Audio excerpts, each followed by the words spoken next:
నమస్తే welcome to our channel. Telugu Desam ఆఫీసులో computer operator గా పనిచేసే సత్యవర్ధన్ ను కిడ్నాప్ చేసిన కేసులో మాజీ ఎమ్మెల్యే వైసీపీ నేత వల్లభనేని వంశీని అరెస్ట్ చేసిన విషయం తెలిసిందే. న్యాయస్థానం వంశీని ఇప్పటికే 3 రోజుల కస్టడీకి కూడా అనుమతించింది. అయితే మంగళవారం తొలి రోజు వంశీని కస్టడీలోకి తీసుకుని ప్రశ్నించారు పోలీసులు. కీలకమైన ప్రశ్నలకు తనకేమీ తెలియదని, గుర్తులేదని వంశీ సమాధానమిచ్చినట్టు తెలుస్తోంది. సత్యవర్ధన్ తన ఇంటికి వచ్చి రాత్రంతా ఉన్నాడని, కానీ అతనే సత్యవర్ధన్ అన్న విషయం తనకు తెలియదని వంశీ చెప్పుకొచ్చారు.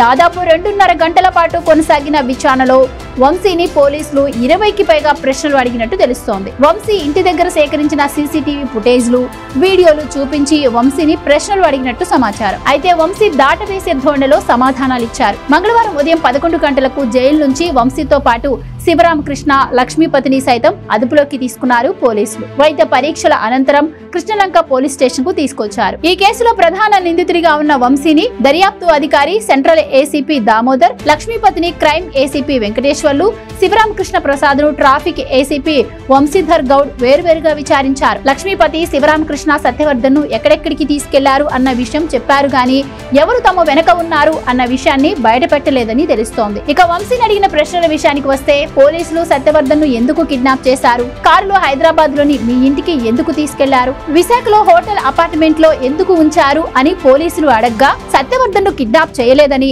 రాయదుర్గంలోని మా ఇంటికి వచ్చి ఆ రోజు రాత్రికి విశ్రాంతి తీసుకున్నాడని, అతను సత్యవర్ధన్ అని తనకు తెలియదని, మర్నాడు తన వాళ్ళతో కలిసి కారులో వెళ్లిపోయాడని, ఎక్కడికి వెళ్లాడో తెలియదని, తనకు సంబంధం లేదు అని, వారంతటి వారే వచ్చి వెళ్లిపోయారని వంశీ చెప్పినట్టు తెలుస్తోంది. ఇక పోలీసులు అడిగిన మరో ప్రశ్నకు, కేసు విత్డ్రా చేసుకునేలా సత్యవర్ధన్ పై ఒత్తిడి ఎందుకు తెచ్చారు అని అడగ్గా, ఇందులో తన ప్రమేయం ఏం లేదని, సత్యవర్ధన్ తనంతట తానే కోర్టులో హాజరై జడ్జి ముందు వాంగ్మూలం ఇచ్చారని చెప్పారట వంశీ. ఇక 3వ ప్రశ్నగా 12న తాడేపల్లి వెళ్లారు, అక్కడ ఎవరిని కలిశారు, ముఖ్య నేతలతో మాట్లాడారా అని అడగ్గా, నేను వెళ్ళింది వాస్తవమే, కానీ ఎవరిని కలవలేదు అన్నారట వంశీ. ఇక పోలీసులు మీ దగ్గర ఎన్ని ఫోన్లు ఉన్నాయి, ఎన్ని ఫోన్లు వాడతారు అని, అవి ఎక్కడ ఉన్నాయి అని అడగ్గా, వంశీ నాకు 3 ఫోన్లు ఉన్నాయని, వాటిని ఎక్కడ పెట్టానో గుర్తు రావట్లేదు అని చెప్పారట. ఇక మీపై 16 కేసులు ఉన్నాయి కదా, ఆ విషయం మీకు తెలుసా అని అడగ్గా, వంశీ తెలుసును అని సమాధానం చెప్పారట. ఇక గన్నవరం టీడీపీ ఆఫీస్ పై దాడి ఎందుకు చేశారు అని అడగ్గా, ఆ దాడిలో తన ప్రమేయం ఏమాత్రం లేదని, తన పాత్ర లేదని,